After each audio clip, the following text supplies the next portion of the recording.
এবং ইমাম গাজ্জালী রাহিমাহুল্লাহ এটাকে সাফ করছেন যে কিভাবে বোঝা যাবে যে আমি দুনিয়ার প্রতি অনাসক্ত। উনি 3টা ক্রাইটেরিয়া উল্লেখ করছেন। 1 নম্বর ক্রাইটেরিয়া হচ্ছে পয়সা আসলো আর পয়সা গেল, আমার কোনো মানে পয়সা আসলে আমার আনন্দ লাগবে না, পয়সা গেলে আমার খারাপ লাগবে না। বোঝা গেছে? তার মানে বোঝা যাবে এটা যদি হয় আমার, তাহলে বুঝতে হবে যে আমার মানে আমার কাছে সব সমান। টাকা আমার কাছে আসলে পরেও আমার আনন্দ হচ্ছে না, টাকা চলে গেলেও আমার খারাপ লাগতেছে না। তার মানে বুঝতে হবে আমি অনাসক্ত, আমার আসক্তি নাই। 2 নম্বর হচ্ছে কেউ যদি প্রশংসা করে তাও আমার খারাপ লাগে, মানে ভালো লাগে না, যে কেউ নিন্দা করলে আমার খারাপ লাগে না। ঠিক আছে না? আর 3 নম্বর হচ্ছে যে আমার আমলের মধ্যে আমি স্বাদ পাই। কি পাই? টেস্ট পাই। টেস্ট, আমলের একটা স্বাদ আছে। আমলের আমি স্বাদ পাই, আল্লাহর সাথে আমার নৈকট্য আছে। এই তিনটা ক্রাইটেরিয়া যদি ফুলফিল হয়, তাহলে বুঝতে হবে যদি আমি বিলিয়ন ডলারের মালিক হই, তবু আমি কি না? দুনিয়াদার না, আমি দুনিয়া আসক্ত না। আর এইগুলো যদি আমার মধ্যে না থাকে, যদি আমি গরিবও হই, বুঝতে হবে আমি দুনিয়াদার।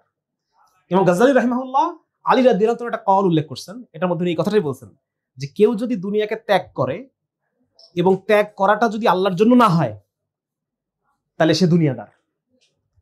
দুনিয়া ত্যাগ করে দিছি আমি, কিন্তু আমার ত্যাগ করাটা আল্লাহর জন্য হয় নাই। মানুষ আমাকে একটা বুজুর্গ বলবে, হ্যাঁ, মানুষ বলবে যে না, লোকটা লোভহীন, নির্লোভ, কত ভালো মানুষ, কত মহাত্মা। হ্যাঁ, তাহলে পরে এই লোকটার কি হয় নাই? এই দুনিয়াদার। আর কেউ যদি পুরা দুনিয়াকে সে গ্রহণ করে নেয়, কার জন্য? আল্লাহর জন্য। সে পুরা দুনিয়াকে গ্রহণ করে নিছে আল্লাহর জন্য। তবে আলী রাদিয়াল্লাহু তাআলা বলতেছেন এই লোকটা দুনিয়া বিমুখ। আমার কথা বুঝে আসছে ভাই? এই জন্য ক্যারিয়ার করতে আমাদের কোনো বাধা নাই, কিন্তু সর্ব অবস্থায় আমাদের যেটা করণীয় সেটা হচ্ছে, মানে মুসলমান যখন ক্যারিয়ার করতে যায়, হারায় যায়।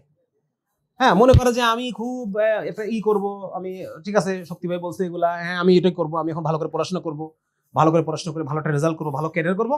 এরপর দেখা যাচ্ছে সে হারায় গেছে, সে ওই ভোগের মধ্যে, বিলাসিতার মধ্যে সে হারায় গেছে। এইটা থেকে বাঁচার জন্য যেটা করণীয় সেটা হচ্ছে জাহেদ লোকদের সাথে সম্পর্ক রাখতে হবে। কাদের সাথে? যারা দুনিয়া বিমুখ, তাদের সাথে আমার সম্পর্ক থাকতে হবে। যে সমস্ত উলামায়ে কেরাম সহিভাবে হক্কানি তাসাউফের মেহনত করেন, যারা জাহেদ, যারা দুনিয়া বিমুখতার কথা বলেন, দুনিয়া বিমুখ ভাবে নিজেও চলেন, সাদাসিধা ভাবে চলেন, ঠিক আছে না, এনাদের সাথে আমি সম্পর্ক রাখবো। এরকম বন্ধু বান্ধবের সাথে আমি সম্পর্ক রাখবো। রাসূলুল্লাহ সাল্লাল্লাহু আলাইহি ওয়াসাল্লাম বলছেন দুনিয়ার ব্যাপারে তাকাইবা কোন দিকে? নিচের দিকে তাকাইবা দুনিয়ার ব্যাপারে। আমার চেয়ে যাদের নিয়ামত কম, তারা কেমন আছে? আর আখিরাতের ব্যাপারে কার দিকে তাকাবো? উপরের দিকে। আমার চেয়ে বেশি আমল যারা করতেছে, হায় হায়, আমল করে আগায় চলে গেল। আখিরাতের ব্যাপারে প্রতিযোগিতা হবে, দুনিয়ার ব্যাপারে কারোর সাথে আমার কোনো প্রতিযোগিতা নাই। কোরআনে